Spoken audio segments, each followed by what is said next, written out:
Oznanjal je: za menoj pride močnejši od mene in jaz nisem vreden, da bi se sklonil pred njim in mu odvezal jermen njegovih sandal. Jaz sem vas krstil z vodo, on pa vas bo krstil s Svetim Duhom.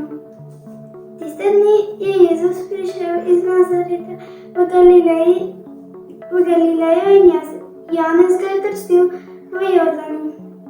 Brž, ko je stopil iz vode, je zagledal nebesa, ki se razpirajo, in Duha, ki se spušča nadenj kakor golob. In zaslišal se je glas iz nebes: Ti si moj ljubljeni sin, nad teboj imam veselje.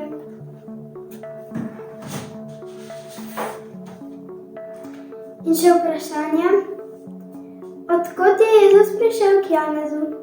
Katere besede so se zaslišale ob Jezusovem krstu iz nebes? Kdaj še posebej začutiš, da si ljubljeni Božji otrok?